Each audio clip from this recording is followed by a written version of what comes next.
Hello everyone, and welcome back to today's analysis. As of now, we are going to analyze none other than Avatar Aang, the titular main protagonist of Avatar, The Last Airbender, and overall one of the main protagonists of the Avatar franchise.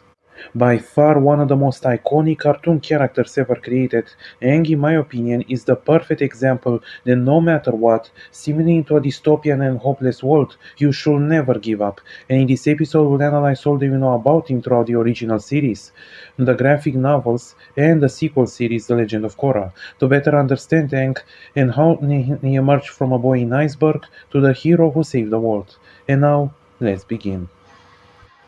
Aang was born in the year 12 BG at the Southern Air Temple, and being raised mostly by monk Yatso. And, to the, and at the age of 12, he received his air nomad tattoos, and to do the inventing a new airbending technique, thus making him the youngest airbender in history to receive the tattoos. And eventually, he was discovered soon afterwards to be the Avatar, the successor of Avatar Roku, and so he had to be separated from Monk Yatso and to be sent to the Eastern Air Temple to be trained. But Aang, upset for being separated by the one he perceived to be his father, officially ran away with his flying bison Appa into the South Pole. And of course, they were caught into a storm and fall into the ocean. And thus, Aang has to use his avatar powers and enter into avatar state in order to freeze himself and Appa. And for 100 years, they will both remain freeze into the iceberg while the rest of the world will be sadly engaged into war. The 100-Year War, started by Fire Lord Sozin, in which the Fire Nation tried to conquer the rest of the world and exterminated his people, the Air Nomads, in an attempt to find and kill him. So, of course, by the winter of 99 AG, Aang will be accidentally released from the iceberg by two people of the Water Tribe, Katara, a waterbender, and her brother Sokka, a non-bender. And upon being released from the ice and finding out about the war and sadly the genocide of his people, Aang, alongside with Katara and Sokka and his flying bison Appa and his pet Momo, all decided to officially stop the Fire Nation and save the world. And they all traveled to the North Pole so Aang can master waterbending and came into conflict with Admiral Zhao and the exiled Fire Prince Zuko. And of course, Aang managed to successfully master waterbending and even save the North Pole from the Fire Nation, and accidentally killed Zhao in the process. And now, he was now officially traveling throughout the Earth Kingdom to find a mentor to teach him earthbending, and found one in the Blind Bandit herself, Toph Beifong. Meanwhile, he came into conflict with the Fire Princess Azula, who, like her brother, wants to capture or to kill him. In tandem with them finding out about the Day of the Black Sun, a day when a solar eclipse will officially arrive and will cause the firebenders to lose their abilities for one day. And so, with this new information, they went to Ba Sing Se to tell with the Earth King Kui about a possible invasion of the Fire Nation, in order to stop the Fire Lord on that day and so end the war. But of course, they soon managed to uncover a conspiracy inside Ba Sing Se, in which Long Feng and the Dai Li brainwashed the Earth King in order to keep Ba Sing Se out of the war, which thankfully they managed to stop him in the process. But sadly, the city has fallen from the inside to the Fire Nation as Azula and her friends managed to get inside and took over the city. In tandem with Zuko, managed to betray his uncle Iroh and the Team Avatar and proceeds to join Azula. And Aang has been seemingly killed in the process by her. And thus, the Earth Kingdom's capital has finally fallen to the Fire Nation.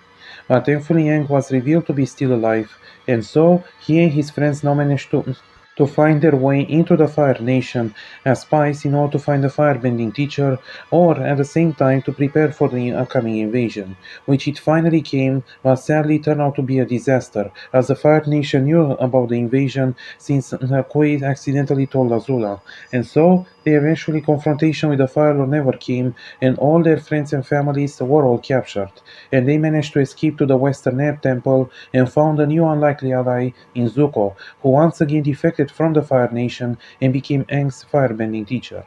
And soon new problems have arisen, as the revelation that on Sozin's comet will arrive, Oza is going to plan to use his power to destroy the Earth Kingdom, similar to what Sozin did to his people, and so he can in order to win the war once and for all.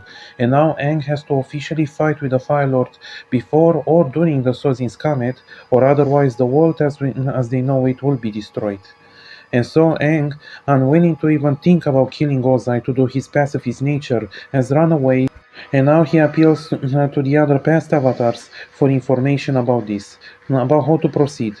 And now, before we continue, we will stop and ask, is Aang good? And the reason why I'm asking this is also undeniable that he's a good person and thus was the best for everyone.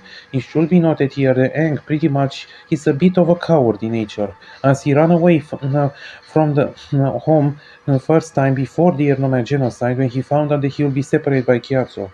And while in a way this was kind of a good thing, given the fact that they spared him from the Fire Nation's genocide, as well as the fact that he can even comprehend being separated by his father, is still pretty much a cowardly act. And he ran away again when he had to be confronted with the possibility of killing Fire Lord Tozai.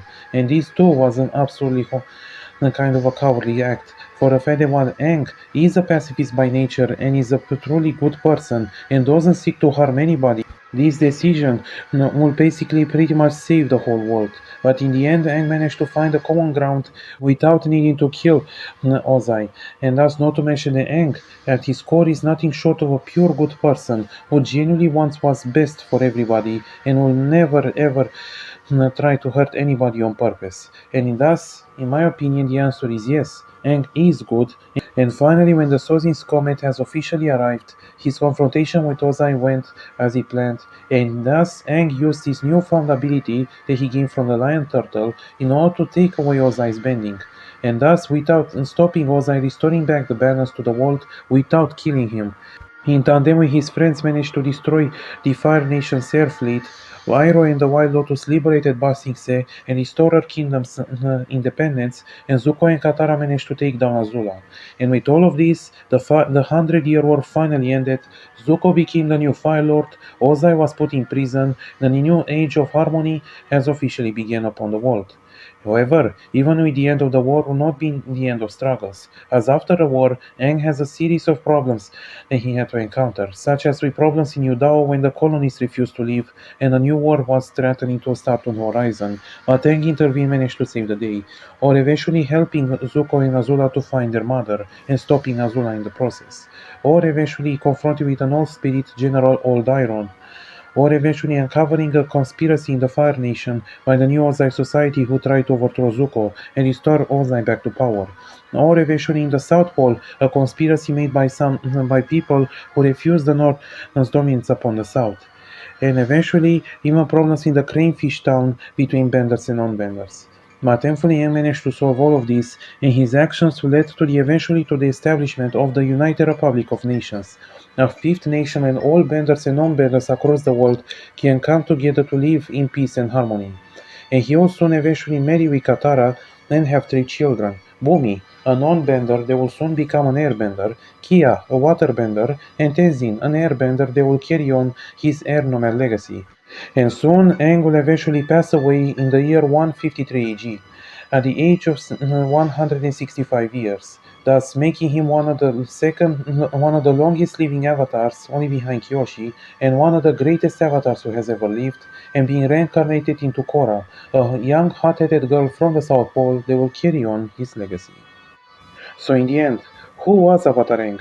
He was nothing more but a simple boy who was born with an immense destiny that he refused. A boy that will eventually grow up into a man and help to take up arms against the forces of evil and save the world in the process. A man that will eventually bring about a new age of freedom and harmony and peace towards everybody. And a man that could easily be called as one of the most iconic characters ever made in animation. Thanks for watching. Don't forget to give a like and subscribe and have a nice day. My cabbages! You're gonna pay for this!